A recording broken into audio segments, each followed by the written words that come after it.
and all the other PMC channels broadcasting this program. I'm Saroja Gullapalli, and I'm connecting to you from Melbourne, Australia this evening. What a beautiful day it is, and how lucky we are to connect on this platform again in less than 24 hours. It has been 2 weeks since we have established this divine relationship between you viewers and me, where I have been visiting you every night to share the wisdom of the book, The Untold Story of Sita, in Hindi, English, and Telugu languages of wisdom sharing. Each one of us have experienced the divine energy of Mata with us non-stop during the 90-minute session every night for the last 2 weeks. In the last 2 weeks, these sessions have enabled us to travel to Treta Yuga every day.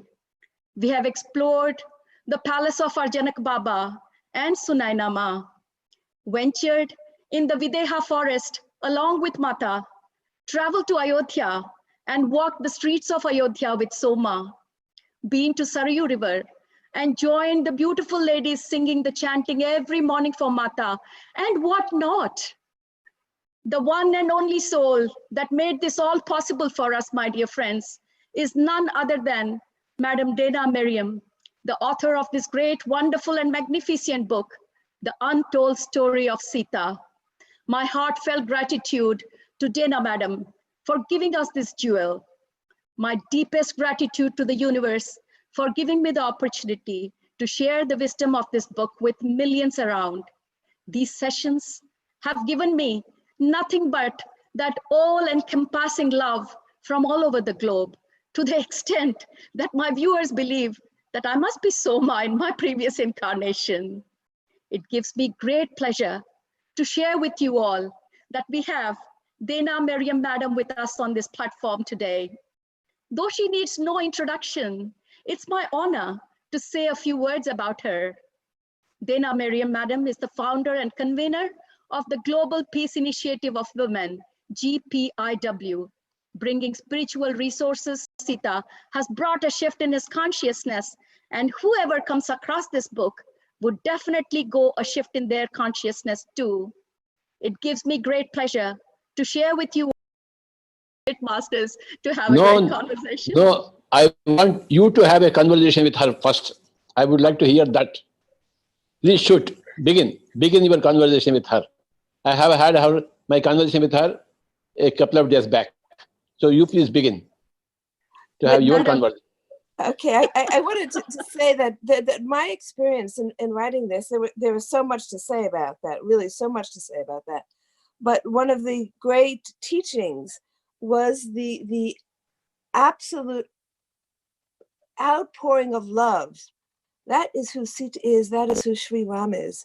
You know, we tend to think of Rama as duty. I think people think of Dharma as duty, but I experienced it as pure love. And they were there. It's as if they're just diffusing this world in love now to help with the upliftment of humanity.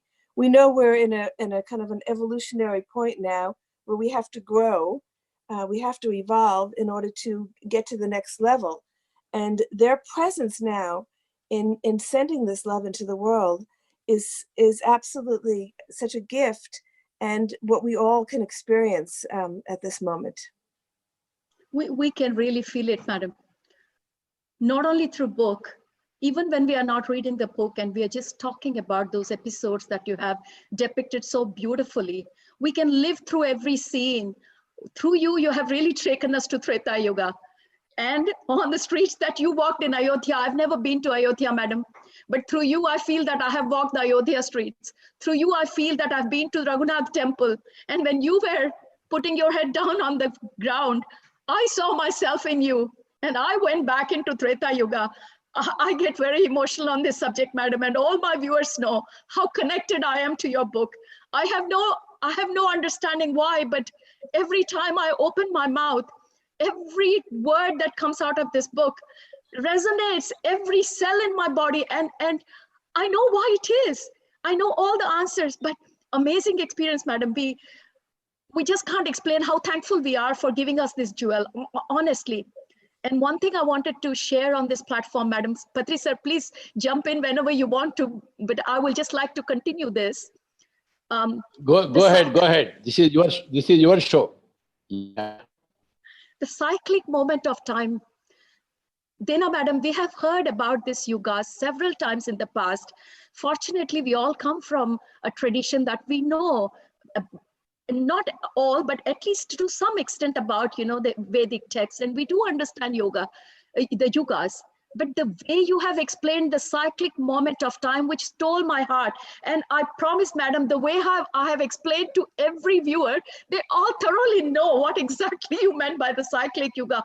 I drew pictures and I showed them because I'm an engineer by profession and I have a logical mind on one side. So I was so passionate with having that beautiful picture which showed that as we get closer to the galactic center of magnetism, I had never known that concept before, Madam.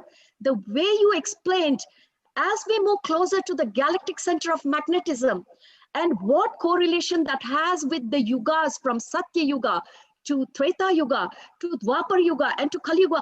And that explained the one question I always had, Madam, because I thought, why in Kali Yuga people have to be so much all outwardly? Why can't we be inwardly? What have you got to do with our understanding? But actually, Madam, now I don't feel that guilty. I can just always say that, yes, because in this yuga, we have moved a little bit further from galactic center of magnetism. That explains, I mean, I'm not using that as an excuse, Madam, but it's such a profound way of explaining that why people in Satya Yuga were so much with that spiritual wisdom. And you so beautifully described that the nature around, you talk to mountains, you talk to rivers, you talk to stream, they all had the divine energy that they would just come out and easy to communicate. And as you keep going from Satya Yuga to Treta Yuga to Dwapar Yuga, how that bit really keeps, sorry, Madam, I get very, very emotional and excited when I talk about this cyclic moment. And I have to tell you, all my viewers have expressed this, that they never had this great understanding. Would you want to say something about that, Madam? Well, I want to say that many of us, most of us lived at that time. So I think what the book does is it evokes your own memories. They may not be concrete, but as you said, you were living in the Treta Yuga. That's what happened to me. When I was writing this, I was living in the Treta Yuga, and I could see the difference in consciousness between that time and our time. And it's like I didn't want to come out because I could perceive the difference in consciousness. And the Vedic seers, it was a science. They knew from the position of the stars where we were within our galaxy. And so they could map out how the consciousness changed as we circled through the galaxy, because there's constant movement. Nothing stays in place. We're constantly moving. So there are times when we're closer to the magnetic center. And of course, the scientists today don't know what that magnetic center is. But I believe at some point, and this wisdom becomes accessible over a long period of time in Earth years, that magnetic center is a center of love. Love is what holds everything together, and it manifests as a magnetism in the atomic world, but the whole universe is upheld by love. That's the very structure in which keeps it all going. And it's funny because that's something that's very difficult to say out in the world today, right? You can't talk about love. but we've all experienced what that's like, and so it's important for us to recall those memories now. And that's one of the things I hope that the book did, is that people can again remember what it was like to live in that higher age, when there was much less focus on material possessions and all the things that all the unnecessary things that we've created in our world. And there was deep joy just in the being with the beauty and purity of the natural world, which was much more lush at that time, because we hadn't destroyed it. That's true, Madam. Madam, something that you mentioned in the book that really made me think as well as we move along is, you did mention in one of the commentaries that Shri Rama and Mata Sita, as avatars of the divine consciousness, their main responsibility is to preserve that which has created by aiding the unfolding of the outer and the inner worlds, preventing them from self-destruction. It is such a great concept, madam. The things that we are doing in the current moment or in the present world, we don't even know what kind of destruction that is leading to. Your book has unfolded so many things, madam. Whenever I do my wisdom sharing, what I love to do is I read a paragraph from your book and I then start trying to compare or relate or in relation to our life today. And every word that you have said, madam, we can relate it to what's happening today, whether it be nature, whether it to be the way how we hoard things. I was so overjoyed when I was sharing with my viewers the other day about what Sita Ma's message was about the balance in the nature, and that, you know, it is the greed that leads to lack. If we let the nature do its job, then we have enough for everything. It is the human greed that really causes the drought and the famine and whatever we see. And Dena madam, this is so apt because of the current circumstances of COVID that we are living in. Just before when the COVID lockdown happened, madam, the greed or whatever it is, the hoarding that took place, there was nothing available outside. This is how we create scarcity, and how beautifully you have explained in that book, madam. I would really like you to explain that a little bit more.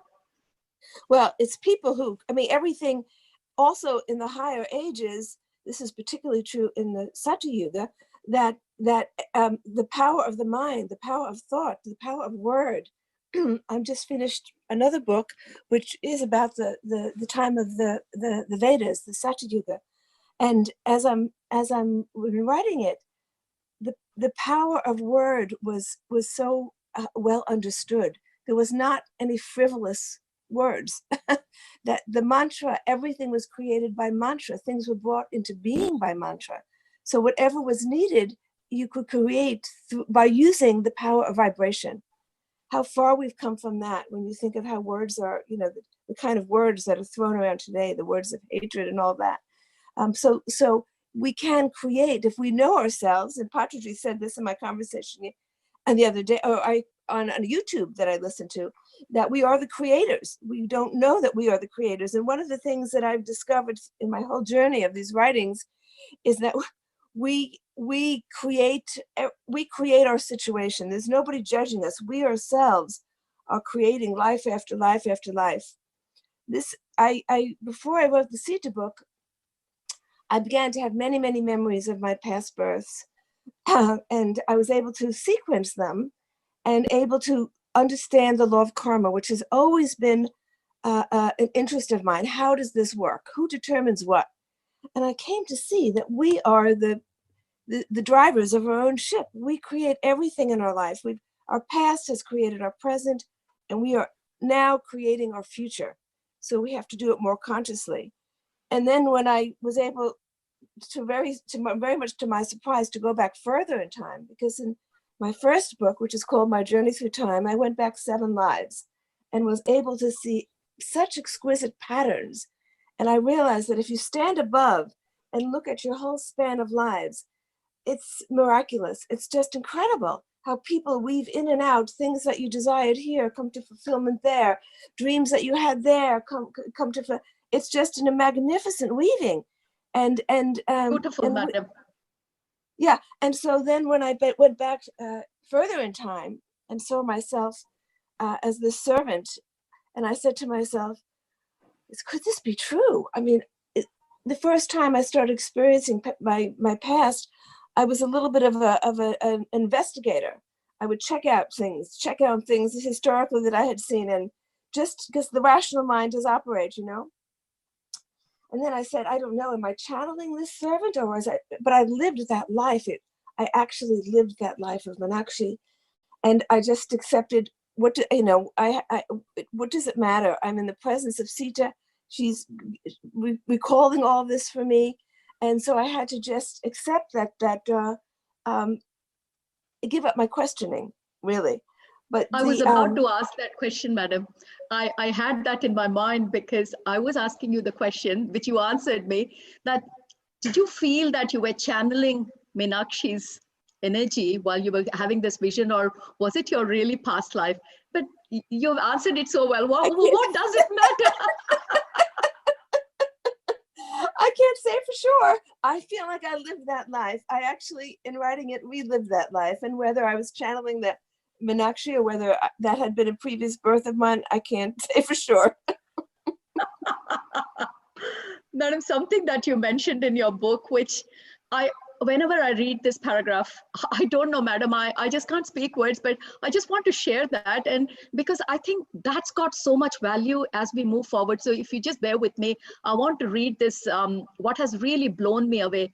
At the end of part 1, you mention that one life falls away and leaves its imprint in the sand, giving rise to another life, taking along the memories which do not die, which are not washed away.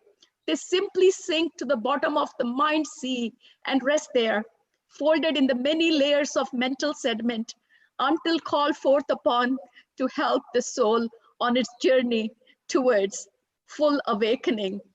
And after that, madam, when we enter into part 2, this paragraph can be referred everywhere, because when Anasuya comes into existence, she just pulls those memories from the sands of time, and she has no idea.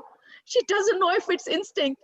And madam, that makes me feel that every day, the number of instincts I have, and because we all have this logical mind, we are lost in thinking, where did I get from? Is it my imagination? And I think it's time we put that questioning to rest and believe on those intuitions. I really want you to elaborate a little bit about that beautiful paragraph which you put in the book, madam. Well, as I've recalled, going back 7 births, I've seen a little part of myself. I've retained a little part of that life. I've retained a little part of that life. I see myself in all of them, and I'm the composite of it all. I'm the composite of it all, and I'm none of it, because at the end, we have to awaken from the dream of personality, yes, from the dream of life. So we know that we're not that personality, and yet as long as we're living in the dream, we are a compilation of all those personalities. And so I see a little bit of Meenakshi in myself. I see Anasuya. I see, and all the lives that came after that. I mean, to me, it's an ongoing journey. As I said, I've gone back now to the Vedic period because I've been living for several months now in the Vedic period by the river Saraswati. And that's been an incredible experience because it's very much linked to what came after, to Rama and Sita. Everything is linked to everything else. That's what I mean. It becomes this most magnificent weaving. You can go back so far in time and it's all connected. You know. So if you don't mind, madam, can I ask you, what did you mean by you're living in the Vedic period? Can you expand that a little bit for our viewers, please? Well, I've found a life of mine in that Vedic period, around 8,500 BCE, and it was a very, very beautiful time, by the Saraswati River, coming out of the forest. I was a forest, lived in a forest clan, and then was brought out and got integrated. That's when the society was coming together, where the clans were coming together, and the Vedas were the foundation of that society. It was Satya Yuga, and I see how and I don't want to. I've just finished the book. I'm still in that state, but it was, everything is so connected to everything else. That was the reason why I got pulled back into that time. That was when the curse was given. You know, Soma was Meenakshi was born into a family that was cursed, that had been given a curse. And when I wrote the book, I didn't know what the origination of that was. But this happened to me when I was in India. I was in Varanasi a year ago. I was visiting the Kashi Vishwanath temple, which I had visited before, but had been cleared away, and you could see all of the spires. And I went into a trance there. And then I began to be drawn back into this Vedic age, and I saw that was when that soul, Meenakshi, received the curse from a Naga for some reason, which is in the book. So right. Everything is connected to everything else. and she was blessed by a sage there that the curse would come to fruition at the most auspicious time. And another blessing came where she was able to serve Sita. So the curse came, but also the blessing came, that she was able to be born in that particular moment into a family, a cursed family, to fulfill the curse, but the blessings of being in the service of Sita. Yeah. So, madam, that shows that, when you look through the tunnel vision, you do not understand the big fabric of the law of karma going through multiple incarnations. When you look through the tunnel vision, the things that may look like a curse may turn into a blessing. So, I think the lesson for us is, don't just look from that tunnel of time, having narrow vision, because you do not know what good is going to come out of everything. Isn't it, madam? Absolutely. Everything can be turned into a blessing. And I think the most important thing is to be attuned with the higher energies, and to have the intuitive mind to be as much a present as the rational mind, because the rational mind has a certain function in terms of navigating our physical world. But the intuitive mind connects us with the spiritual truths. And to really understand one's life, you have to, even if you cannot have the concrete memories, intuitively know that these patterns are all working out for one's gradual awakening. Yeah, madam. I think we have lived, at least, for most of us, we have lived enough through rational mind for quite some time in the near past. And I think it's time. We see where it's brought us, Yes. to near destruction, Yes. Yeah. Yes. And something that you mentioned, madam, about the power of words, which you were discussing just a while ago, back in Satya Yuga, the mantras, the power of those mantras that came out of those sages' mouth, they were like the blessings and the curse for the society as well. Like they would be the binding words for the society. But at that time, the sages had like a selfless heart. It was all for the welfare of the humankind. And as they moved from Satya Yuga to Treta Yuga, slowly they could not go beyond self-interest and those little, whether you call negative emotions. So the words had power, but from where they were coming was not a selfless heart. And that dimension that you have explained, that was wonderful. And how Janak Baba came up with that self-governance, the idea about self-governance, because you can't leave everything in the hands of sages, because the thinking is moving on. Again, back to your time cycle, madam, the way you explain is, as you move away from the galactic center of magnetism, people are moving away from their inner self, and hence the society, including everyone, the change. What I saw in the Satya Yuga, in my recent writing, was there was much less sense of individuation. It was much more of a collective mind. So as people lived in these small forest communities, there was a much greater sense of a collective. You did what's good for the collective, and much less I want, I need, I'm going to get. But with the over time, that individuation became stronger, and individual desires became the motivating factor, rather than what was in the best of the collective good. The collective good meaning the whole of the environment, and not just the human community.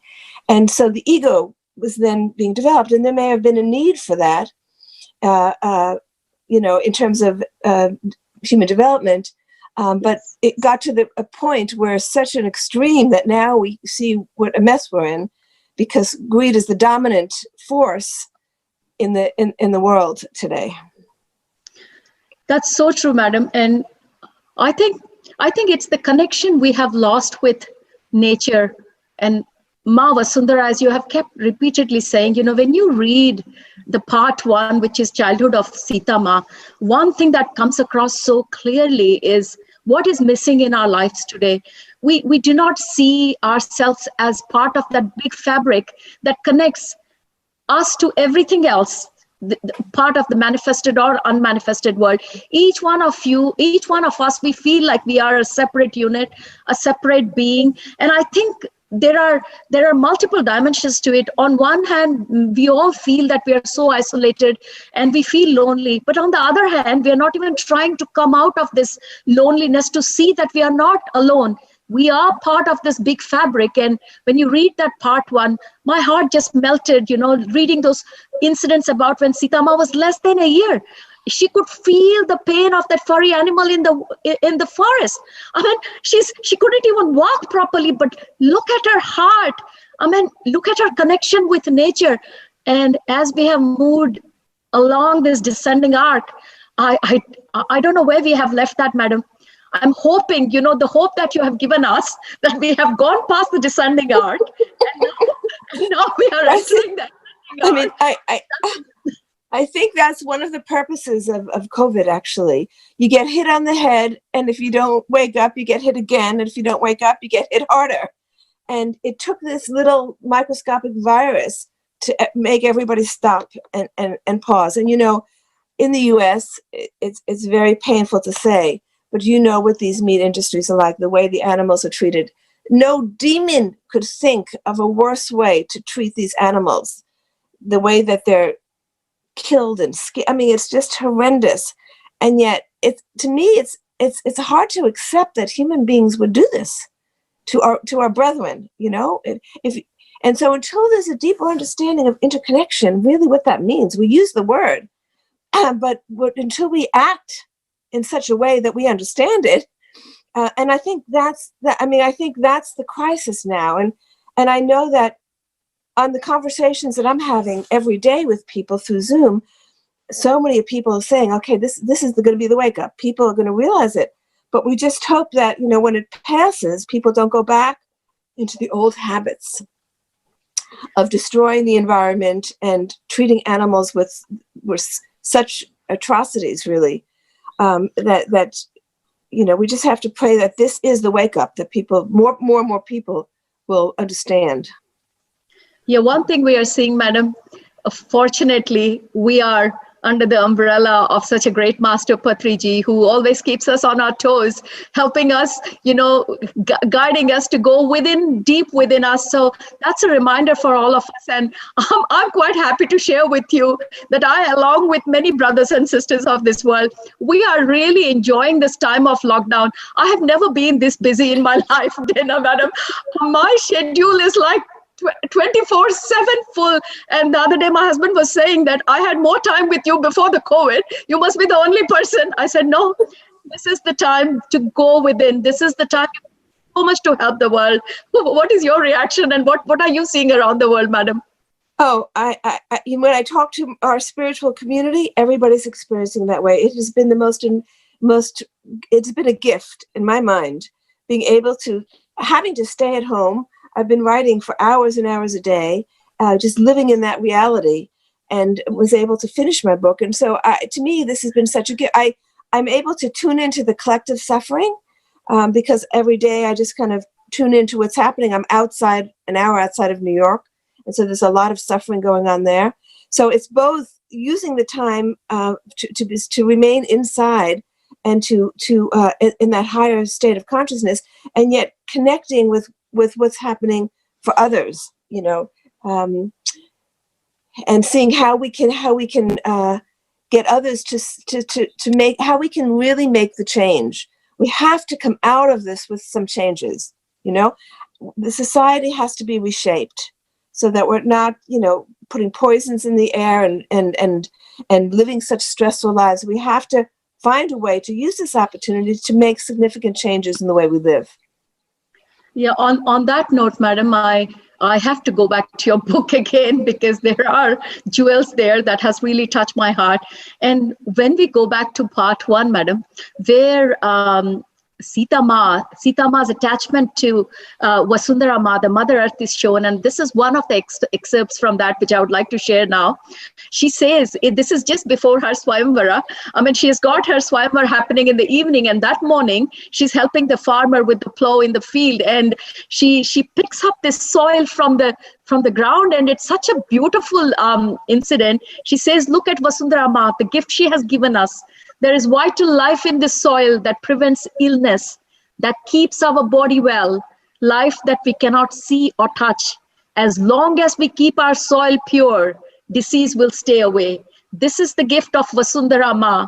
and saying that Sita Ma's face is glowing as she lifts handfuls of dark, rich soil and rubs it against her cheek and then kiss the very dirt that gives us life. And she says, how little do we think of where our food comes from? How little do we appreciate this treasure this Vasundhara Ma has given it to us.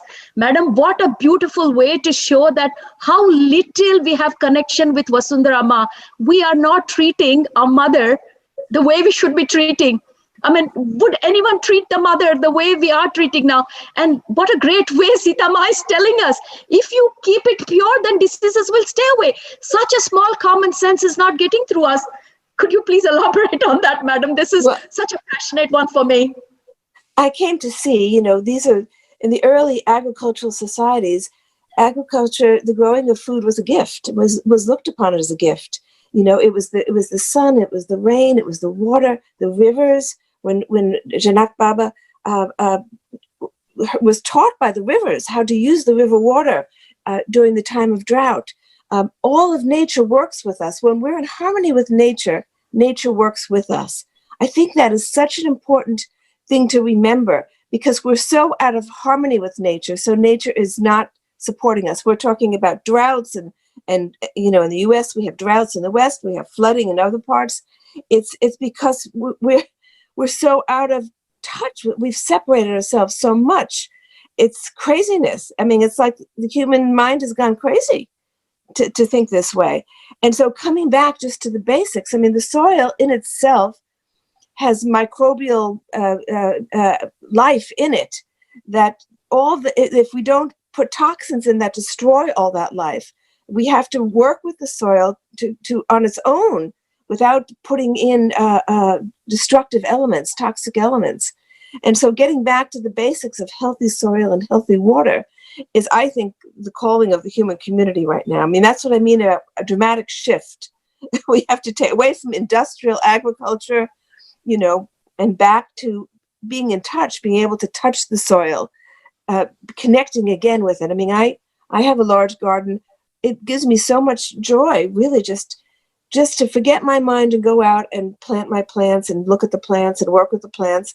I mean, this is a basic thing that I think we have to get back to. Absolutely, madam. The connection with the nature, connection with the Mother Earth, we all need to revive, madam, just to go back to the basics where we came from. Madam, I would like to dawn upon something that is very dear to our Patri sir and me too, and I don't think I can forget about this. We get a lot of great books from our Patri sir, and this Jewel Honesty came through him to me, and we both have enjoyed one part of this book, madam, which is the celestial wedding of Shri Rama and Mata Sita towards the end of the book. Because honestly, I haven't come to that part with my viewers, so my viewers must be thinking, what is she talking about? Viewers, you have to excuse me. Dena Madam is here, so we might have to skip a little bit beyond where I left you. But Patri sir and myself, we have talked about this so beautifully explained, madam. They're all the sages, the celestial being, they're all there, and this heavenly, this Sita and Sita Mata and Sri Ram's wedding. How beautifully explained, madam. This is our Patri sir's great scene too. We have tears in our eyes when we read that part. Could you please elaborate a little bit on that? What did you see really, madam, in your vision that you wrote? I would love to know that. Well, I tell you, when I was writing it, and to me, I read the book again and again and again before releasing it. So I wrote it and then I read it again and again and again because I couldn't put it down. That always brought tears to my eyes. And what I saw was the love that Ram had for Sita was of such an intensity, the love that they shared, which again is a love for all of us. It's an inclusive love, was of such an intensity. He wasn't going to have her leave her physical form without a great celebration, a celebration of her sacrifices, because she made many sacrifices. Both of them did. I mean, that's what an avatar does. An avatar comes down and undertakes many sacrifices for the sake of humanity, for the sake of all life, not just humanity, all life. And so that was his gift to her, as he knew that it was time for her to depart her physical form. And so he invoked all of the deities to come around and to celebrate them. And that was he wanted to send a part of himself with her back Yes. into their world. And so through this marriage, he was accompanying her and going back, even though he had to stay to complete his mission. He was accompanying her. So he gave her this, and the love that I have found, the love that is sent out into the world through this kind of event is beyond words, because it's never an exclusive love. It's always a love. I mean, I feel like I'm part of the love story of Ram and Sita. I'm included in that, you know. That's a very personal love. It's not just these two beings. It's a love that I'm part of. And so I feel like I was part of that experience. And we all are. We all are. If we can tune into the vibration, that's the whole key, is what you tune into.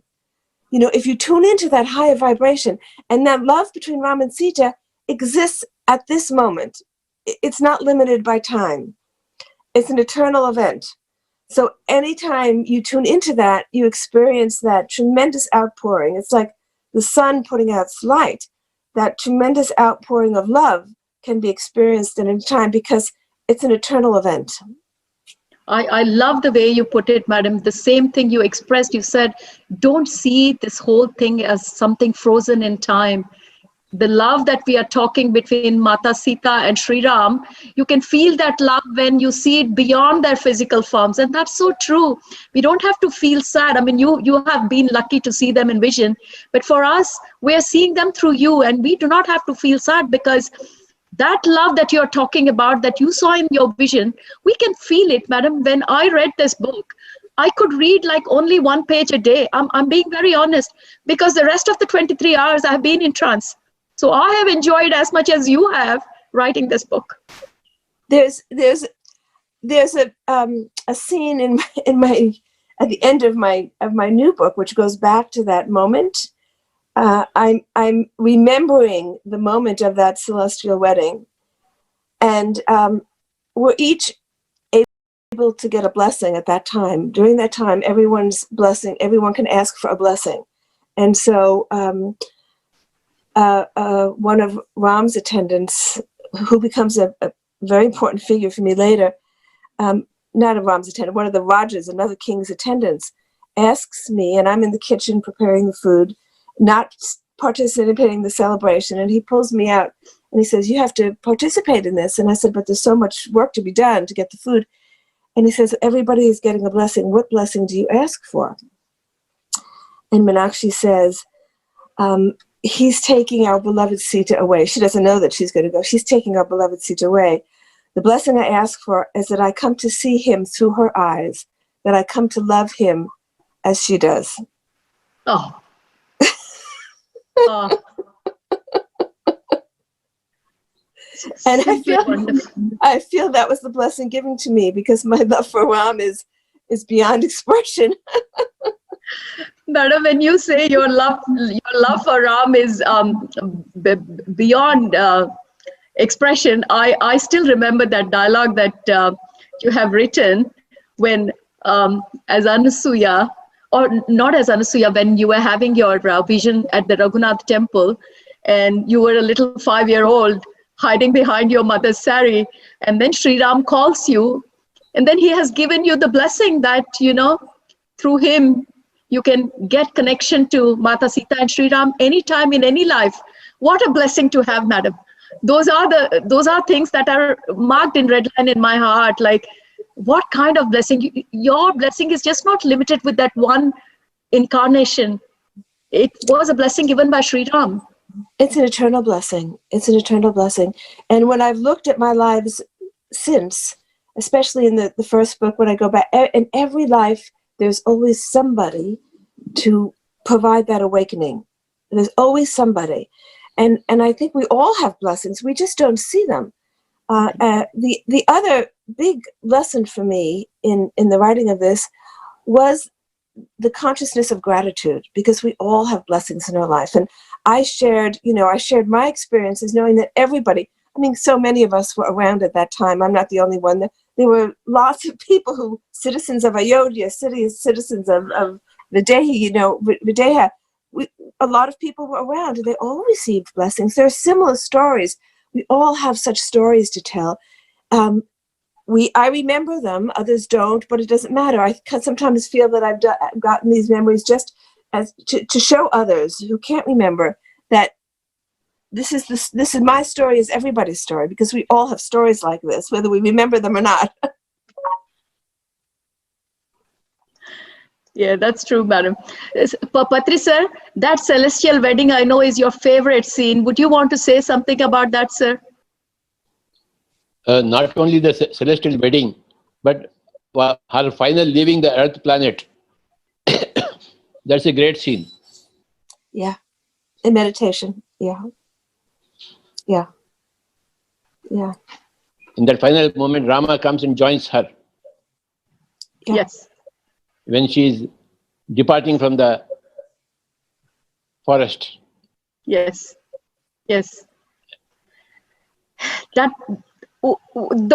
though it's described so well, ma'am, we all feel so heavy-hearted when we come to that scene. I mean, we couldn't even turn the page. I don't know how many times I would have read it again and again. It was like so difficult to let Sita Ma go, who had kept so close to our hearts. Oh, I absolutely know what you mean. I cried and cried. I have to say, I cried and cried. There were many times that I cried in the process of the book. But when she left the earth, it was, I cried for a long time at that moment. Yeah. Even though I saw the beauty of it, it was just, I wanted to hear her words again. I wanted more.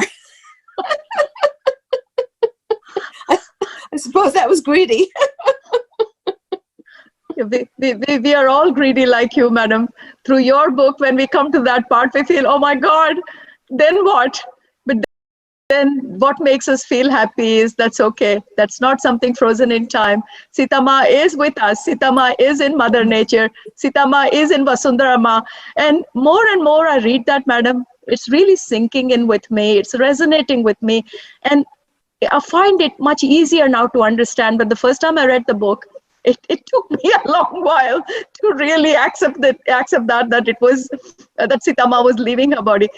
Dena Merriam, I would like to ask you one question. It might sound a bit silly, but this is a question I have in my mind, and I know a few of my friends back home also have this question. I know it doesn't matter, but because you're here, we have the privilege to ask. I will ask.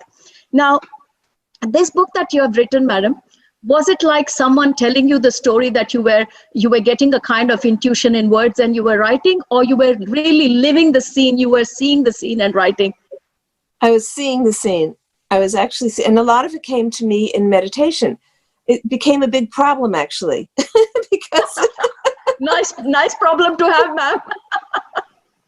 I'd sit in meditation, and as soon as I got very quiet, I would be back living these scenes, and I had to keep. And I'd be getting the conversation. I had to keep a pencil and pad by my meditation seat because I was afraid if I didn't record it, then I would wake up, I would come out and I'd say, oh, well, I can't remember exactly how it was.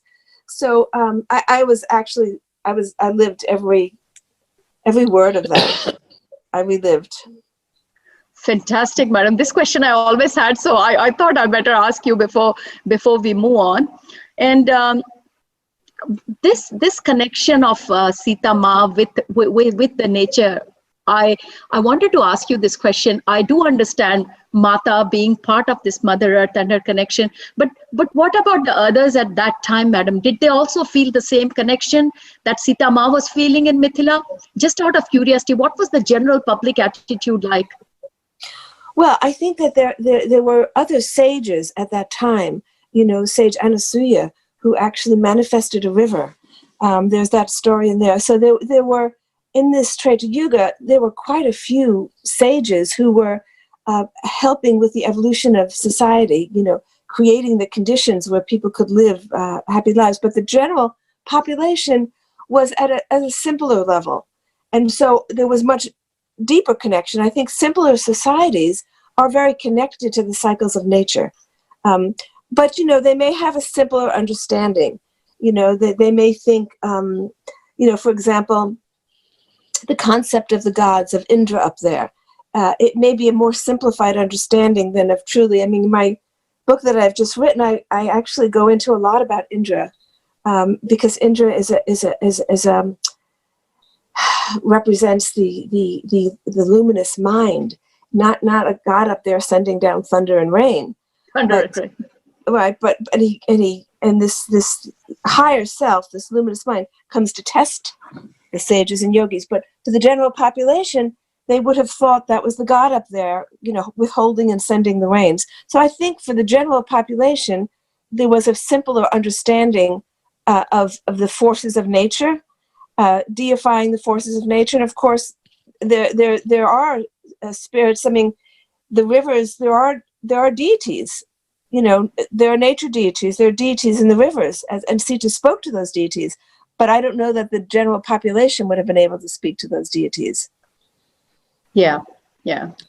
Madam, two things that kind of come out very clearly, which definitely, one I knew to some extent, but not to this detail till I read your book. And the other one absolutely was a revelation. One is about Lakshmana. When Lakshmana was hurt in the battle, and how Sita Ma in her astral form comes to protect Lakshmana, and in the whole process, how she has sacrificed her living years to Lakshmana.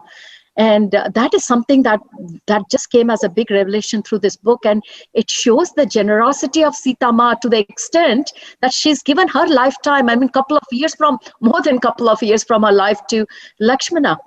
And that was something, madam, like that came totally cold to me. And the second one was the main reason about her second time when she moves on, when she's pregnant and she with Lavakusha and she goes to the forest, about the word that gave, or the curse from Bhriga Maharshi and Kyatima. These two things like puts everything in place for us. And not only me, madam, I'm kind of talking for so many, on behalf of so many. These are the two things that really come and hit us on the face. So would you want to elaborate a little bit on those two things? Because those are two big revelations for us. The second one is a very big issue for me because, it's interpreted very differently. But when I saw this with Sita, she was responding. She had great love for Lakshman, and she knew how much he meant to Shri Ram, and she knew how much he meant to the success of that mission. And she had to do what she could to keep him alive while Hanuman was bringing the medicines. And so she did what she could, keeping Yama away. And yet there's always a give and take. When if a master is relieving a student of some karma, that master takes some of that karma upon himself, but is better able to manage it. So there's a law within the karmic law of transference, that some karma can be transferred. And so she was able to prevent his death. And that to me was also very moving. And yet it happened just spontaneously. She was working on so many levels. In the traditional narrative, people think of Sita as the victim, right? She's kidnapped and she's languishing there. When is Ram going to come? And then she's banished. It's so different. She's Narayani. She's the force of the universe. So not to recognize her own power. So that was, the work that she did when she was in Lanka in terms of weakening Ravan's power so that Ram could do what he did, shows how these two principles of the male and the female work in complete harmony in a higher age. It's only in this lower consciousness that we've become out of balance and out of harmony. But the second thing about her banishment, scholars say that last episode was added at the end, it's in a different meter. And yet I did a conference on Sita and Varanasi last March in 2019, and I had many scholars saying that, but then there were others who kept going back. Well, Ram had to banish her because he had to fulfill his duty to, and I kept saying to them, he's the man of Dharma. He's the epitome of Dharma. Yes. A dharmic man is not going to banish his pregnant wife who's just gone through what she's gone through. That's not Dharma. Dharma is love. The essence of Dharma is love. Not some self-imposed duty. I have to do this. And so, and what is the best model to show your people, to show as a king, to show your people? But there was this ancient curse due to this event that happened when there were the battle between the Devas and the Asuras. That was very far back in time, where Ram had accepted the curse in order to relieve Brigu, and Sita, when she was the daughter of Brigu at that time, accepted as well, and so they had to fulfill that. It's like the curses had to be fulfilled, but they could be moderated, and his wife Kayati was able to moderate it, so that became a partial separation. And there were many benefits that came, because her sons were able to grow up with love for the forest life, and she was able to be their main teacher. Whereas had they been in the palace, they would have been sent away, to study. So they received so much of her energy during their main growing up years, which they were able then to use when they became the rulers of the kingdom. That's true, madam. So it became a beautiful time in there. Even though you feel they're longing for each other, it also became a beautiful moment because they were each able to fulfill what they had to do. And then the part that I love so much is when Sita looks up and she sees that Brigu has received moksha. He's, the time of the curse is over. And so it was the love for that sage, the love for sage Brigu, to be able to help him fulfill what his words had spoken. Again, it was a time when the power of the word was such that it manifested. It had to come into. It's like you send a vibration out into the air. It's like a law of physics too. What you put out comes back, right? And when you send a vibration out, it has to find its fulfillment. Thank you, madam. Madam, at this stage, I would like to bring in one of our PSSM masters who's doing a great work at the moment, trying to, or she's just finished translating your book in draft form in Telugu. This is one of the dialects in India. It's from Andhra Pradesh called Telugu language. And this is Madam Swarnalatha, madam. So just to give a little bit of introduction, Swarnalatha, madam, she's been meditating for 23 years and she's a great meditator. She has done great work in translation. She's translated over 40 plus books into this Telugu dialect. And that includes Linda Goodman's books and Karma and Reincarnation, books by Torkam Saryadarian, and Buddha by Howard Curtis. And now she finds herself so lucky or so fortunate that she got the opportunity to translate your book, The Untold Story of Sita, in Telugu. And not only that, madam, she has come all the way. She's in a small country town at the moment where the internet is not that good. And just to have this conversation on Zoom with you, she's come all the way to Vijayawada. So I will ask Swarnalatha, madam, to share some of your experience, or what feelings did you go through when you were translating Dena madam's book in Telugu.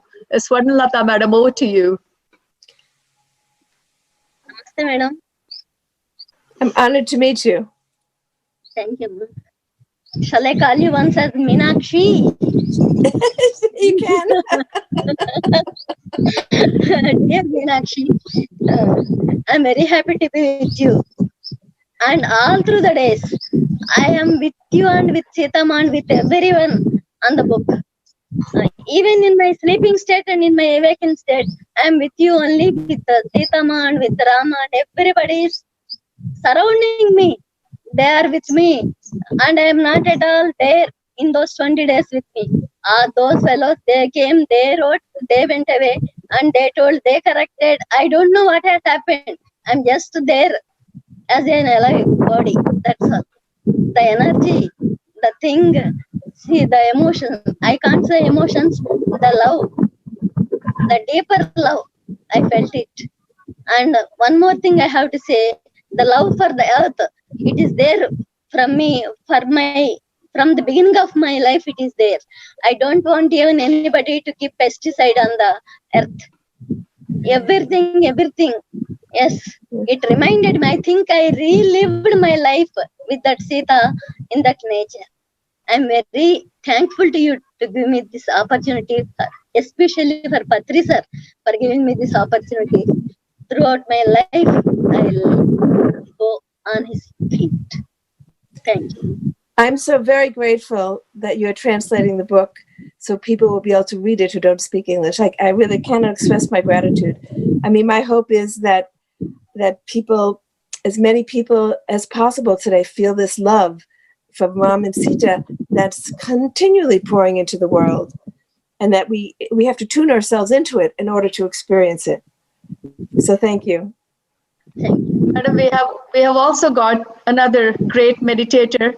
Her name is Kavita Gupta, and like how Swarnalata Madam is translating into an Indian dialect called Telugu language, Kavita Madam, she's continuing with translating your great book in Hindi language. So just to tell a little bit about this Madam, she's a great meditator, and she's a role model for other women in the community. She has received great accolades for her entrepreneurship and social work, and she is a disciple of our Guru Brahma Shri Patriji, who has motivated her to teach meditation to the whole community. So I'd like to invite Kavita Madam onto the platform. Kavita Madam, over to you. You can share your experience, or if you have any questions with Dena Madam, you're doing such a great job translating this book. Over to you. Ma'am. And I'm so glad, I'm so privileged, feeling so honored that I can connect with the Dena Merriam Madam also.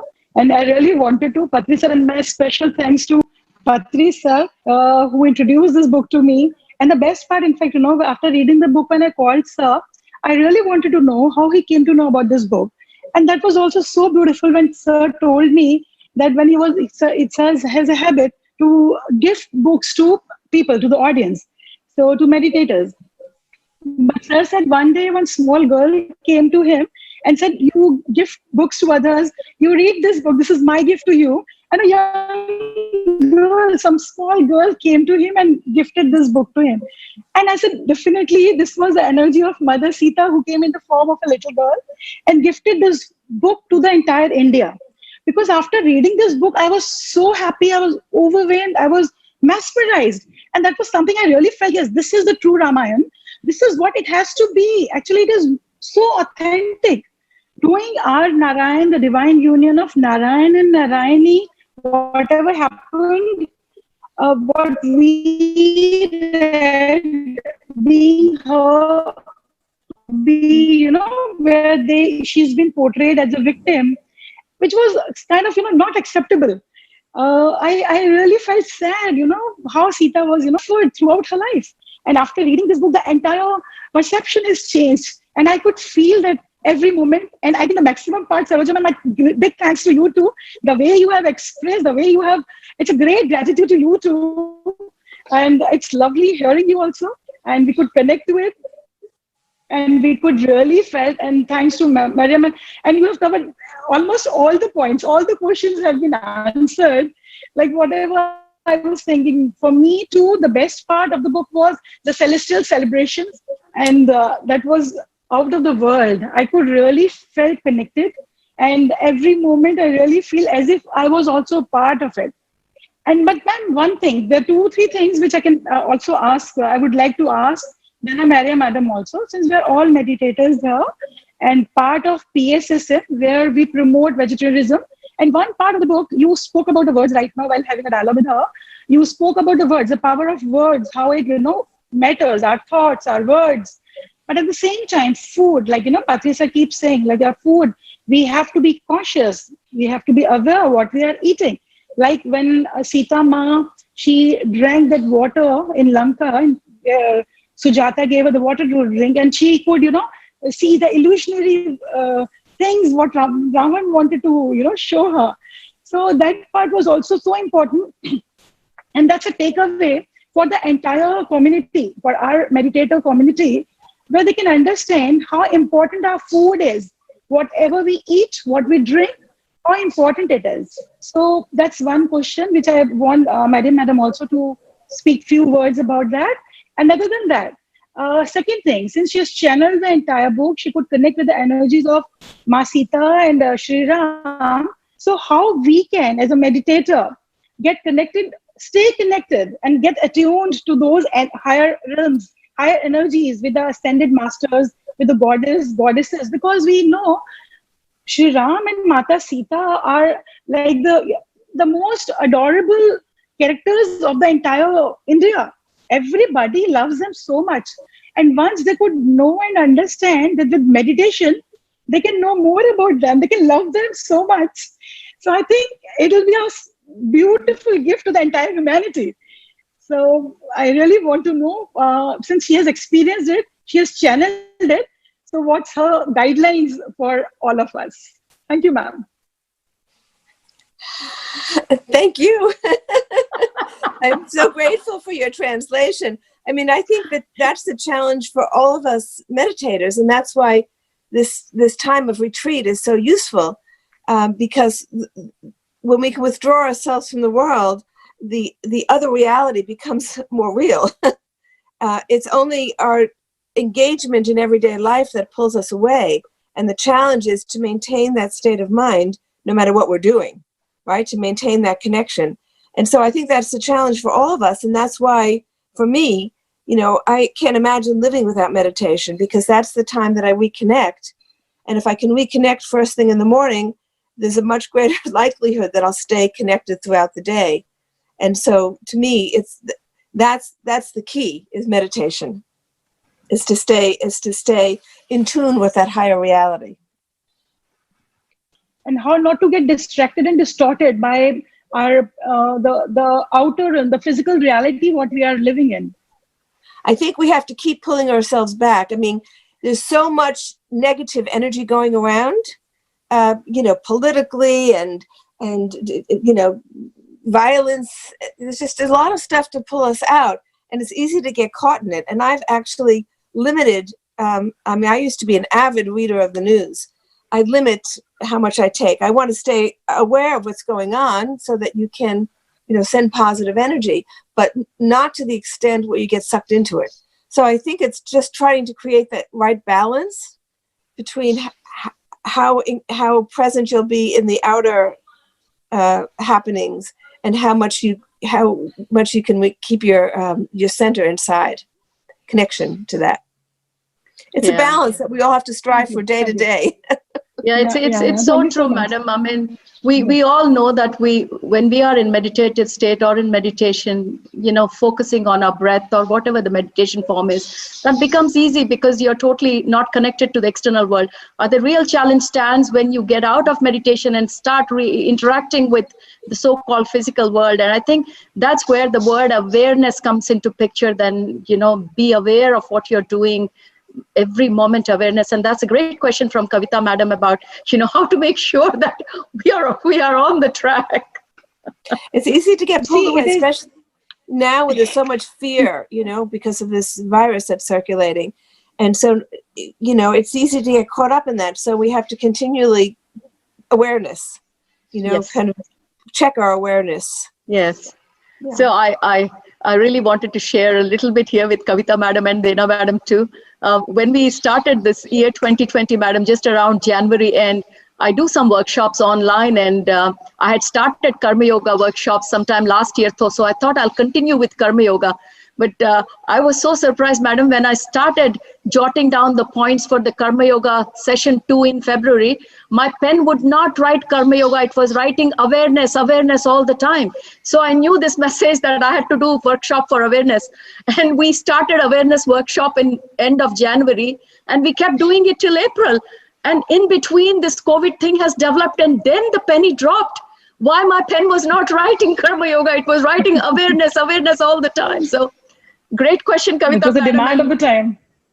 Exactly. It was the demand of the time. Yeah. Yes, yeah. Kavita madam, I was totally unaware. I'm thinking I want to do Karma Yoga. Why this awareness? And I've done 20 workshops in the last 2 months on awareness. But now I know I have totally surrendered to the universe, because I know the master intelligence knows more than me. I've totally given up. Exactly. True. Exactly. We need to surrender. Yes. Yeah, that's the key. I have discovered that. That is the key, is the rational mind can't understand it sometimes, but if you trust your intuition, you'll follow. Yes. Thank you so that's much. really working well, Kavita madam. Surrender is working Thank the you best so for much. me. I don't have to really Yes. think with my lips. That's a key for everybody, Saroja ma'am. That's a key for everybody, in fact. You have Yes. to allow yourself to flow with the flow. So true. Yeah, So yeah. true. Yeah. Thank you so much, Kavita madam. Thank you so much. Thank you. Thank you. My pleasure. Dena madam, we have got another great master coming up. And like the other two previous speakers, this sir is also translating your book in another dialect in Indian language, which is called Kannada. So he's from state Karnataka in India, and he's Dr. Jivandhar Ketapanavar. Very great master. We have spiritual magazines, which is called, Jnana Bharat. So he's the founder, editor of that. And he's also has great role in the New Age spiritual magazines. He has done a lot of translation works of great spiritual books like Soul's Journey by Peter Richelieu. He's done that in Kannada, Pyramid Yuga, and then Breath and Meditation, Jnana Surya. So many great translation work he has done. And now he's doing this wonderful work of translating your book in Kannada. So I would really welcome Ketappa sir. Sir, over to you. Dena madam is there. You can express your experience and your feelings on this book. Thank you so much, ma'am. Thank you so much. So nice Madam, to meet you. namaste. Thank you. Madam, Namaste. namaste, madam, namaste. It's a great privilege and honor to be with you, ma'am, and Brahmarshi Pitama Patriji and all in this divine meeting, madam. Please. And really, to go through your book is itself a wonderful journey to us, madam. Thank you for that great journey you have provided in our life. And we feel great shift after that reading this book, madam. And thank you for bringing this book on the planet Earth, ma'am, please. Thank you so much, ma'am. Thank you And, for translating.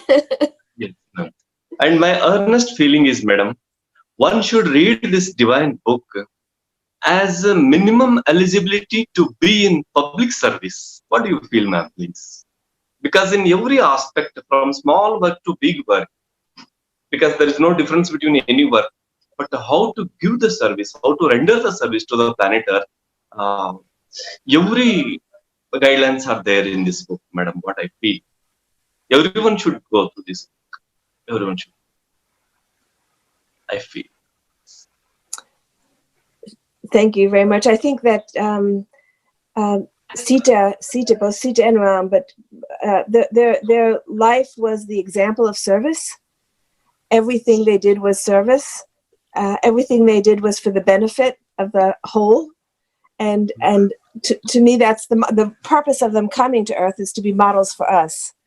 So, in the process of writing this, I've always been, a lover of nature, but I became much more conscious of how even just paying attention, being aware, as we just discussed, being aware was being in service to the natural world. And I think we have to expand our sense of community to include everything, to include the natural world, not just the animal and plant life, but the rivers too, the rivers and the mountains, the whole.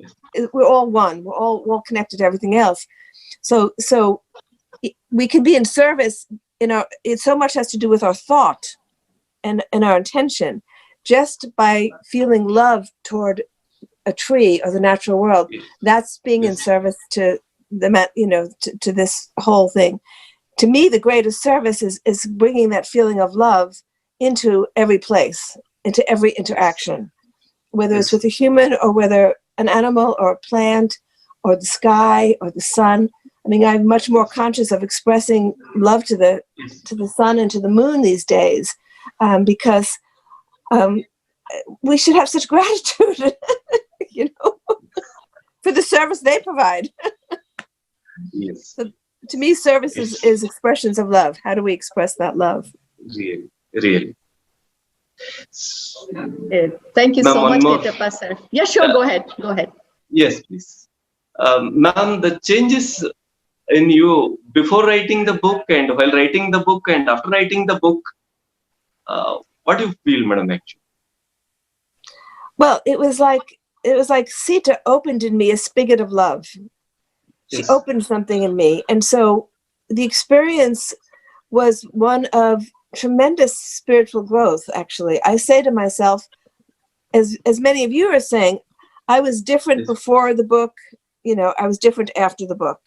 There was a sea change in my consciousness in the process. And there were so many aspects of that, as we've been discussing. But when there is deep love, one wants to be in service. It's not a forced thing. It's a natural outcome of that. Yeah, and to live in that state. And so, I've taken this love, this Ram Sita love, as my aspiration. That's what I want to manifest on earth. It's very simple. What I want my life to be.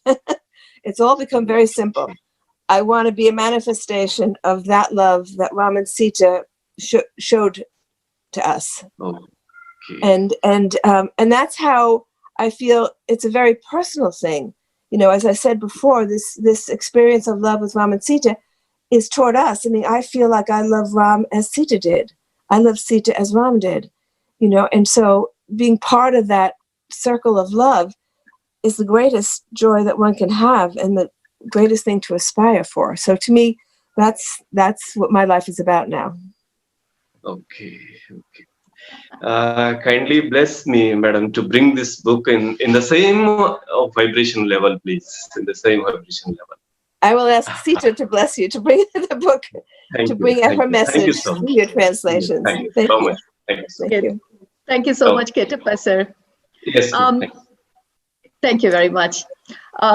We have questions from the public that they have given us lovingly, so that we could ask you, Dena Madam. But before that, I would like to ask Patriji sir. Sir, would you like to say something before we move on to the public questions and answers? Yeah, I have a few questions to Dena ji.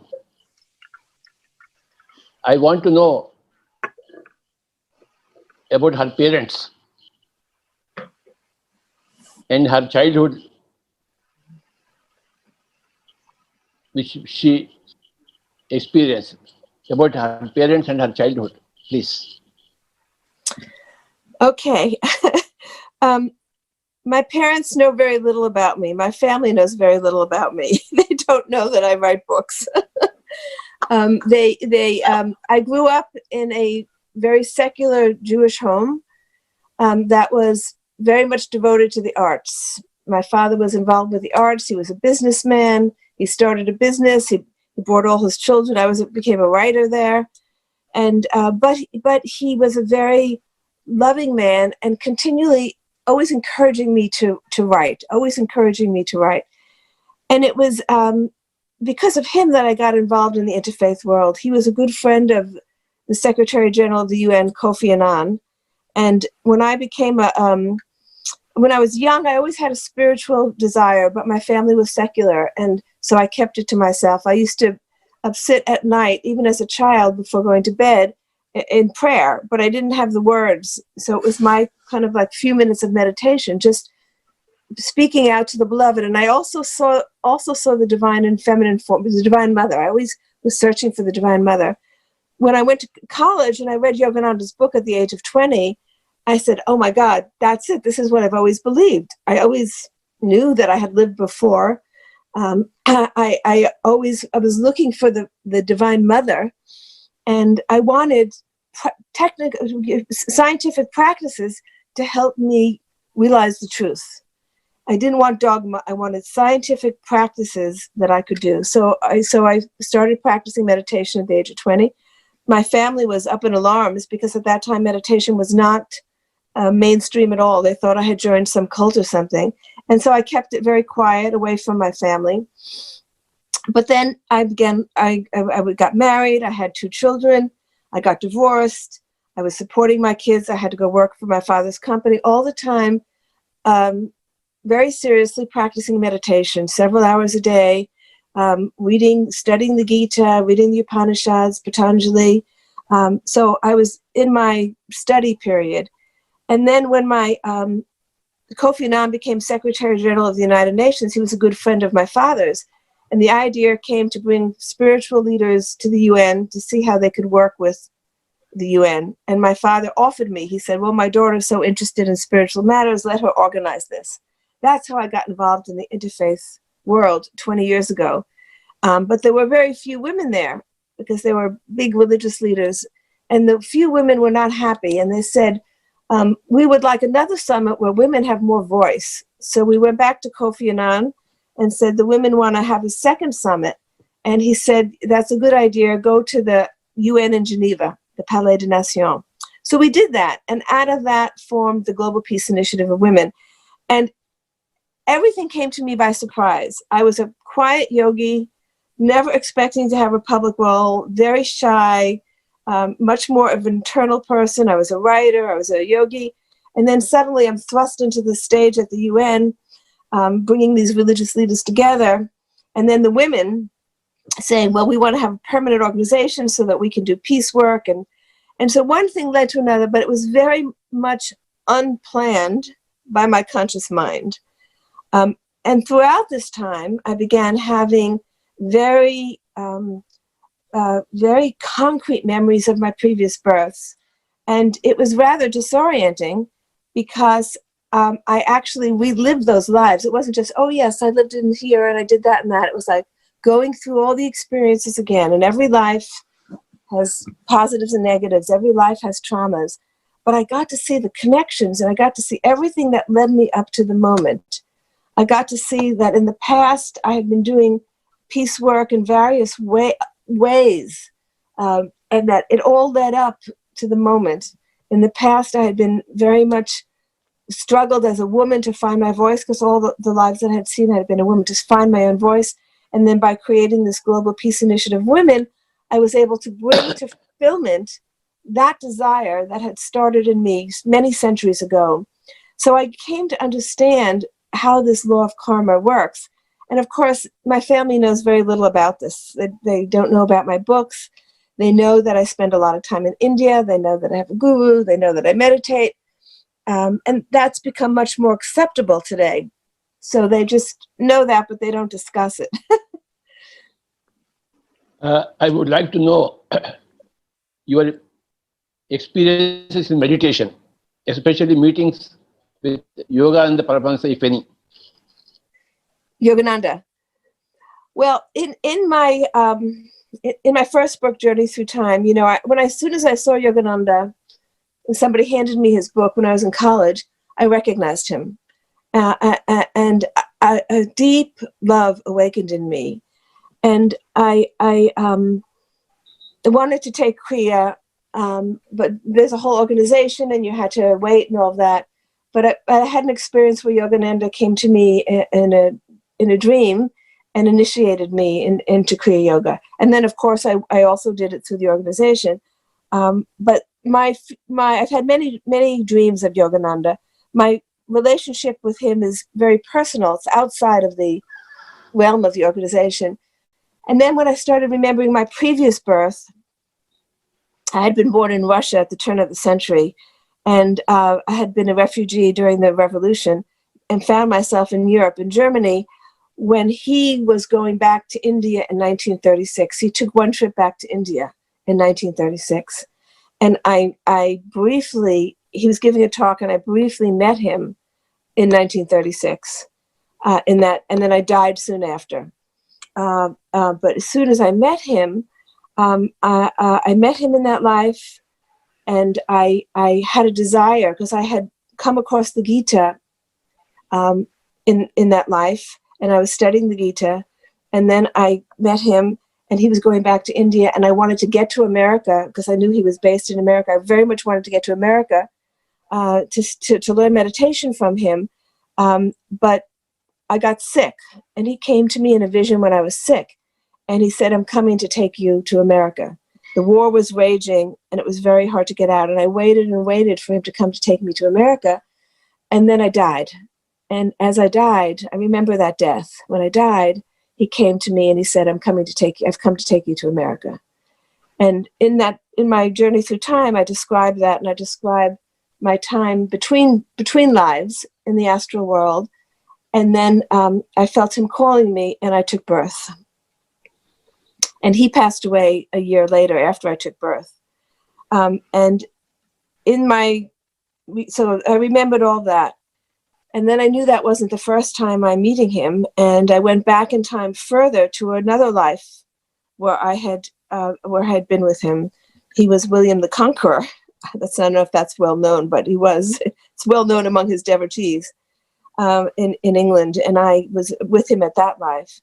And then an earlier life when he was during the Mahabharata War, where he was part of that.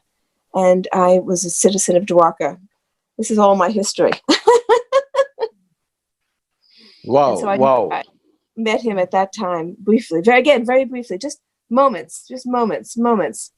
And, for many, when I was 20 and I recognized him and realized he was my guru and that he had left his body, it was a very great sadness for me for many, many years. All my friends were running off to India to find their gurus. They said, you need a guru in the body. And I said, well, what can I do? My guru's not in the body. And then I realized it took me many years of meditation to realize it's an internal relationship, not an external one. The relationship with the divine beings is an internal one. You don't have to be in their physical presence. And that's with Sita Ma. It's an internal relationship. Did you meet Lahiri Mahasaya, Yukteswar Giri, and Mahavtar Babaji?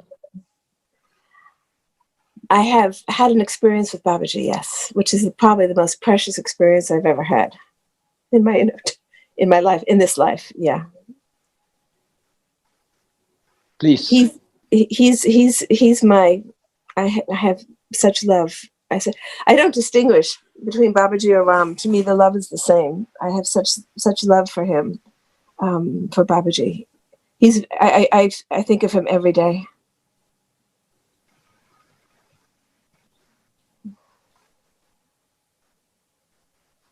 Any question for me? Tell me something about you. Yes. I don't know about your past. Tell me something about you. I am a spiritual scientist. I read all the spiritual books from a spiritual scientific point of view. And I became enlightened because of that, my view.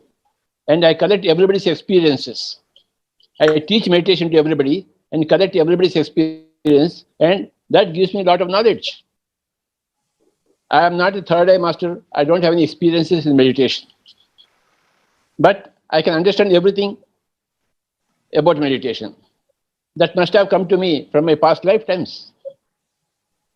My job, my passion is to teach meditation to everybody, every human being, and teach vegetarianism to everybody, and to bring pyramid energies to every home, and to make everybody understand the spiritual science.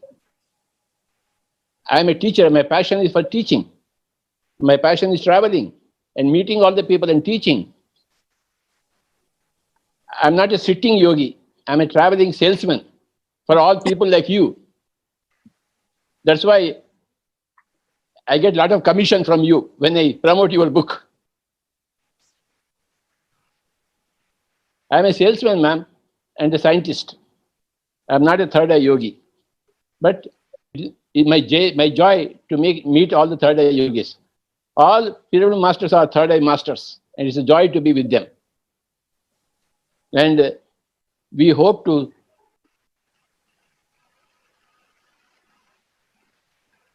see a heaven on this earth planet within 10 years. That is the target. And this book, the Untold Story of Sita, I would call it as the Bible of PSSM. It has been my dream to get a beautiful book as a Bible. The first Bible came in last year by Ananda Karunesh, The 1,000 Seeds of Joy, with the messages from Lakshmi and Saraswati last year. And after that, this book, both these books, The 1,000 Seeds of Joy by Ananda Karunesh, Messages of Lakshmi and Saraswati Ma, and this year, The Untold Story of Sita by the great master Dena Merriam.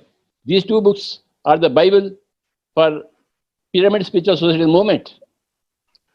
indicating a shift in consciousness from male chauvinism to female beauty, female wisdom. What is So- the first book? I should read that first book. What is the book called? It is called The 1,000 Seeds of Joy 1,000 Seeds of Joy. by Ananda Karunesh, 1,000 Seeds of Joy. where messages came from Lakshmi and Saraswati. Okay, I'll have to And- get that book. And in that book, Lakshmi says some things when she was born as Sita.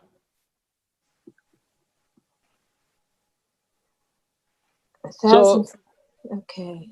1,000 Seeds of Joy by Ananda Karunesh. And as I was introduced to that book, I was introducing that book to the whole of PSSM. And we were so very fortunate that Sri Ananda Karunesh came by himself to Hyderabad to attend our Dhyana Yajnam. He was there with us for 2 days. It was such a joy to meet him. Now, immediately in this year, a lady gives me this book, Untold Story of Sita, and then I come to meet you. And you are,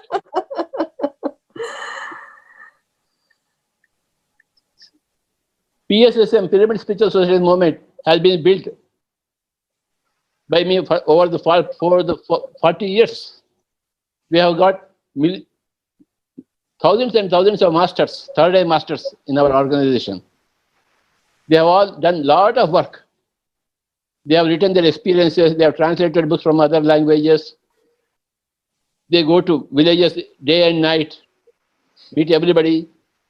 And Saroja Gullapalli is such a great master.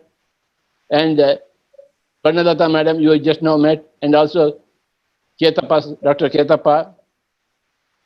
We are so very happy that in the year 2019 and in the year 2020, we got 2 wonderful books, which I will call them as the Bible of PSSM. Messages from Lakshmi Ma and Saraswati Ma and Sita herself. So we are very, very grateful. We deserve your books. See, we are not ordinary people. That's why we got you. We have great pride in ourselves that we are not ordinary people. We are all great yogis. We have come here to purify the earth, to enlighten the earth, to remove all darkness, all the violence, all the killing of animals. And my resolve for myself is I will stay in this physical body another 70, 80 years to see that the last person also becomes a vegetarian. That is my resolve for myself. Yeah. This is a small thing about myself, ma'am. I have a question. Yogananda also was very strong on the vegetarian issue. So from an early age, both meditation and vegetarianism were 2 pillars for me. But I was in Egypt a few times, and I did get to meditate in the Big Pyramid at the very peak, and I had a very powerful experience, very powerful. But I don't understand the science of it. Can you explain to me a little bit about why that structure is so powerful? I leave that to my daughter. Parimala, join.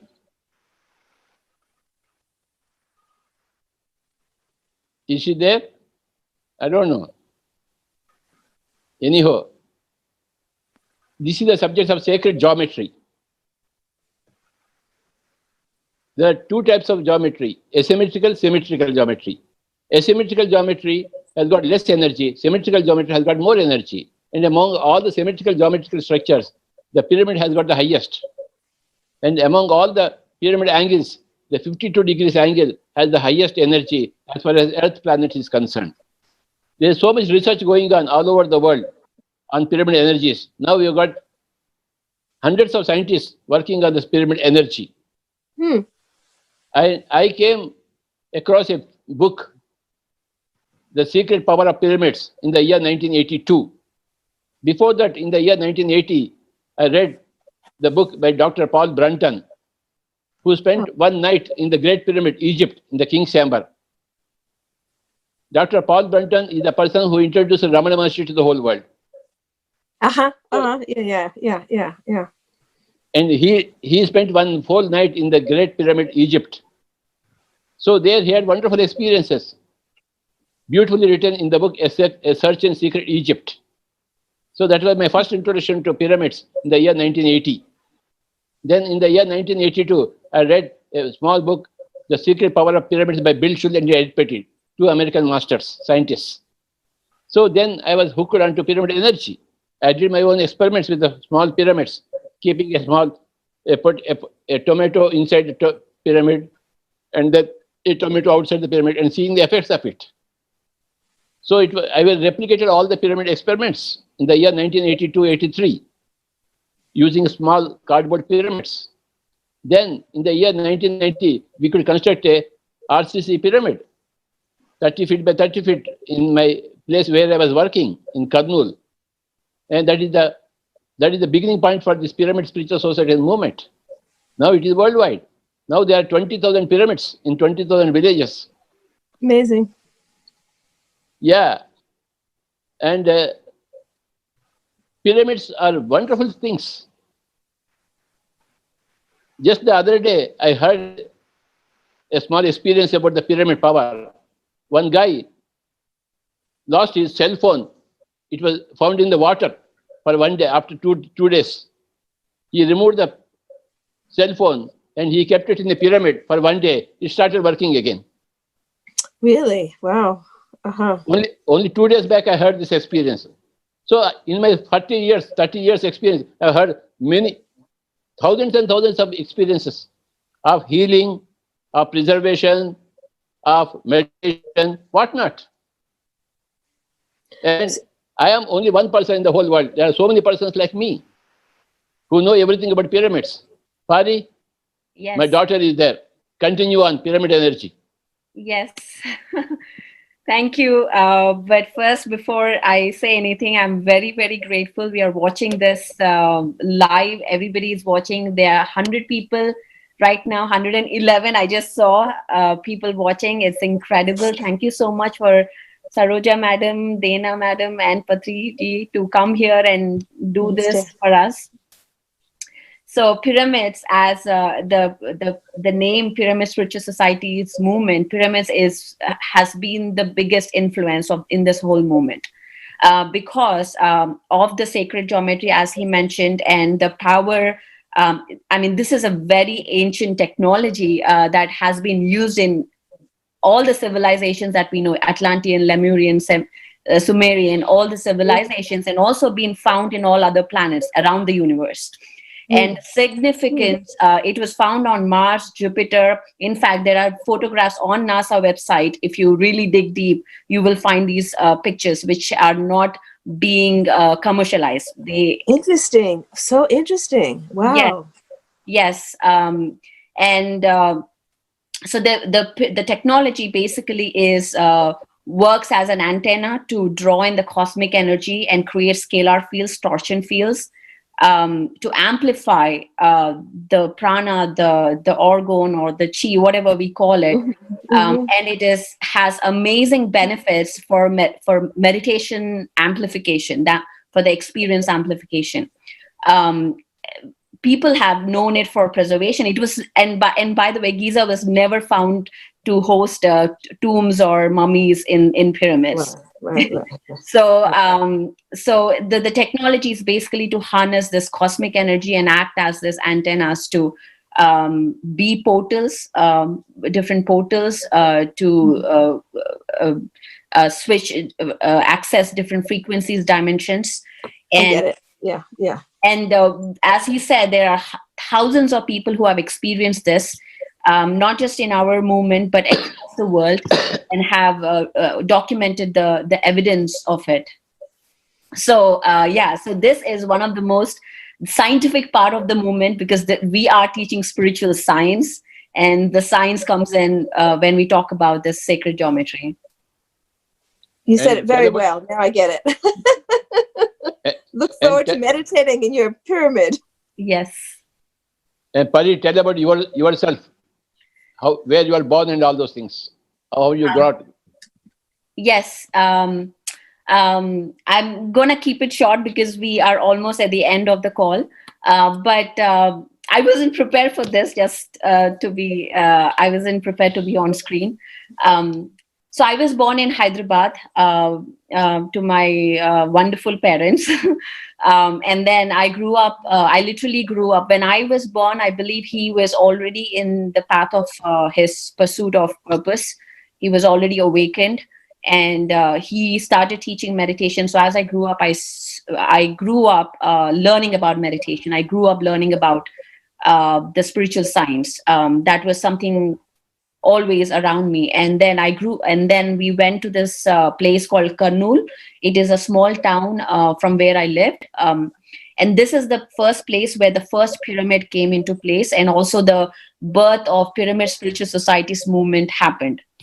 And so I literally grew up, my home was this pyramid. So we meditated. My mother is a big, serious teacher and serious meditator. So she would conduct workshops for everybody who would come there, for hundreds of people, with Mauna for a period of time, and also meditating like 10 hours, 12 hours, 16 hours.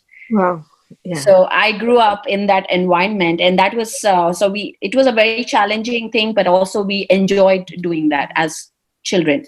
It was very something that we always look forward to, on the other hand.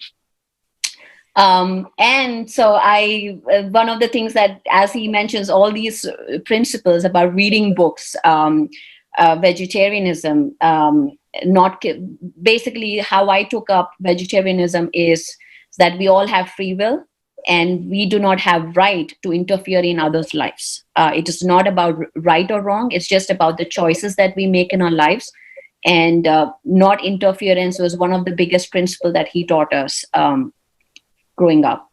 So, well, I grew up learning from different masters. Like, as you see, one of the biggest thing that PSSM and Himhe promotes is that we must listen to every experience. We must give the same value to any experience coming from every master. And that's one of the motto of every pyramid master here, is to share experiences. It's given the prime most importance, apart from reading books. Sharing experiences, reading books, and celebrating, like being in the forest. Like, he would organize hikings in the forest. Hundreds of people, we would just go into the forest, meditate, and celebrate. That used to be my summer holidays. So, well, that was my childhood. And now all the pyramid masters are committed to promote this message of PSSM, which is every person on the earth will have to meditate, work on non-interference, the principle of non-interference, vegetarianism or plant-based food, whatever we call, and then connect with everybody. And that is also the mission of Pyramid Spiritual Societies, India or global. Every society, we are working on collaborating with every other master, such as you yourself, in taking this mission forward. So to fulfill his vision of seeing the whole planet, being meditators in 10 years, in the next 10 years. And that is what we are all working towards. Thank you, Baba. Thank you. Beautiful. Beautiful. We all have to work toward that. We are very much aligned in our thinking. Mm-hmm. That's great, Pari. Thank you. And thank you, Patriji, sir. So we have around 10 minutes, Dena Merriam. So I have a few questions from our beloved viewers. So I'm going to take a few questions, and I think we'll keep it very much to time.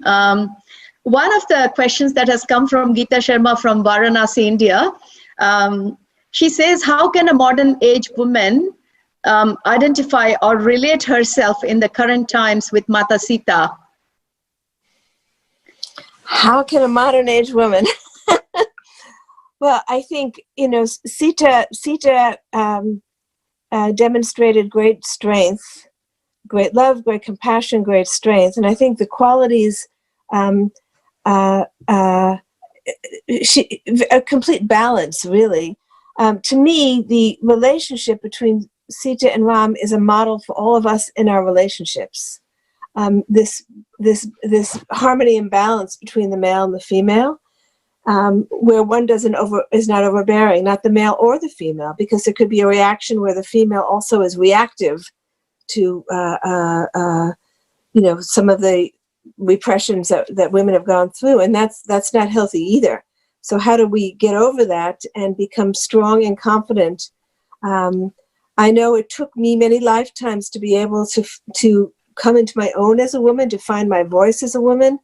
It's been a long time in coming, and I think that's been a challenge for women. I think things are accelerating now, and things have opened up. But we also don't want to lose the special qualities that women have, the special gifts that women have. I think that women do have special gifts and have a special role in the healing of the planet right now. I have found, we go around extensively, until this COVID situation, talking about healing the planet. And inevitably, more women come to these gatherings than men. Women seem to be much more in tune with what's happening with the planet. Just generally speaking, it's always hard to make such fast statements, but I find that women feel connected to the earth in a special way. And so I think that we have a special role in this upcoming cycle, and how we can help with this transition. And so how to take Sita's message and really have the strength to manifest it in all aspects of our life. That's what we will have to try to. Each one of us will find a different way, I mean, for a woman just with a family, it's the food you put on the table, not just being vegetarian, but also healthy food, organic food without pesticides, clean food. There are many ways that we can manifest Sita in our lives. That's great. Thank you, ma'am. One more question we have from Melbourne, from Madam Navina. She says, we have entered into Dwapar Yuga as per the time cycle that you have shown in our ascending arc. Going forward through these times, what do you think would be our relationship with the nature as well as our spiritual development? Well, there is definitely a spiritual awakening taking place on the planet, as you know, because of all the spread of meditation. There are other tendencies too toward this, development of artificial intelligence and how that could have be a positive force in helping us relieve us of some jobs, but it could also has dangers. And so we have to, in other words, the technology has developed faster than human wisdom. And so the Dwapara age is also called the electrical age because of the understanding of electrical energies. Treta Yuga is considered to be the age of understanding of magnetism, how magnetism works, and how to use that power of magnetism. So in this age, we will be advancing technologically very quickly, as we see. I mean, how quickly things change. But we have to develop the accompanying wisdom to use this technology well. And so I think, and that is the challenge, because we could very easily, as a human community, destroy the natural world. We're kind of on the edge there. And so I think this COVID situation is kind of a pause. It's like, think clearly the direction you want to take. So I think the awakening of our love for the natural world and care for the natural world is of utmost importance right now as we move into this technological age. Thank you very much, madam. I think we'll take one more question. Dr. Karthikeyan, I think he's here on this platform. Karthikeyan, sir, would you like to ask your question in person to Dena, madam? Yes. Yes, thank you very much. It was a very enlightening and elevating discussion today from all of you. It was very beautiful. In fact, I came across this book only recently. I just gone through. I'm so impressed by the love, the need for gratitude and love for all, for the earth and all the plants and animals. There was one thing which was there. And I'm happy that Madam Dena is also associated with the Kriya Yoga, is all my, and Swami Dayamda Saraswati interfaith movement. These are to me, having born in a village, myself going in a farm, what she has said is absolutely true and more relevant today than ever before. We have to respect the planet, otherwise we are going to end. I only want one small question. I am neither an expert in Valmiki Ramayana, or even I have not gone through the entire book or the new book also. I just want to ask, Madam, is there any conflict or any difference between Valmiki Ramayana and this book? One. Number two, because you have said it is another Kanda of Valmiki Ramayana, and it was written much later by a different author. I want to know whether there is any point of difference anywhere, this harmony. No, I mean, what the Valmiki Ramayana describes the outer events. They went from here, they went to there, they went to there. This is what happened on the outer field. What I was looking at is what was happening on the spiritual and internally. What was Sita really doing as they wandered from place to place to place? And Anasuya, what was she really doing? What was going on there? So looking more at the spiritual dimension rather than a descriptive event of they moving from here to here. Yes, Sita was taken by Ravan. That doesn't mean that she was the victim. He describes that she was taken, but the way he doesn't go into her part in allowing that to happen. She allowed that to. Sita could not have been kidnapped without her agreement. It could not have happened. Yes. So she allowed that to happen for the greater good. She allowed herself to go through that suffering for a very specific purpose. Yes, Patriji feels this is the greatest book in recent times, and I respect his judgment, and we will go through it with great interest and all that. And he also mentioned heart of Dharma is love, and the true essence of Dharma is also love. I do hope love prevails and we'll get out of the present crisis and elevate the whole planet. Will make the planet happy, planet Earth happy, so that we can live happily. Thank you very much. Namaskar. Thank you. Great. Thank you, Karthikeyan, sir. Dena Madam, before we conclude this question answer session, just one question out of curiosity. What is your next book coming up and what is it regarding? Are you in the process of writing it down or? Well, I have two books. This book that I'm just finishing goes back to the Vedic era, and it follows successive incarnations, starting in Vedic India and then moving into China. And I've been deep in China trying to understand what this relationship is. And so it's both takes place in India and then China. And then there's another book that takes place during the Mahabharata War. And that is I've almost finished both of them. And they're deeply connected. Everything is connected. But I came to see that during the Mahabharata War, the real function of Krishna was to contain those weapons, which were mantra weapons. And that was the end of the use of the mantra. After that, they were withdrawn because that could have devastated the planet. That war where those mantras were used. What are the Brahmastras? These are weapons that could, like atomic weapons, that could destroy everything, but not through a physical process, but through a mental process, through the use of vibration. And after that, it was withdrawn. But so that had been, I'd finished that book, and then I got this other whole series came to me of memories, and so I had to move into that. So I'll be coming out with two books, one by the fall and the other by early next year. And that one is called, it's about Rukmini, because that was Sita's next birth was Rukmini and the turning of time, because that was the shifting from one yuga to another. And so I've continued to dwell in this other universe. Wonderful, madam. And we have thoroughly enjoyed talking to you. I'm talking on behalf of Patriji sir and all the great masters from PSSM who have really enjoyed this journey along with your book in the last so many weeks. And especially me, I've been thoroughly having this great fortune to read your book and to share this wisdom. And thanks a lot to Patriji sir for giving us this book in our hands and giving me the opportunity to share this wisdom every day, every moment. So with that, I really thank you on all our behalf for having spent this precious 2 hours of yours. We will be eagerly waiting for your books whenever they come next year, madam. And definitely, I know going forward, we'll be seeing you more on the PSSM arena as well as back in India. So that's a great pleasure for us that this is not going to be the last time we are going to talk to you. I'm sure we're going to bring you back on this platform time and again. So thank you very much to Patri sir, to Dena Madam, to all the PMC channels who are here working tirelessly behind the scenes and making this program so successfully.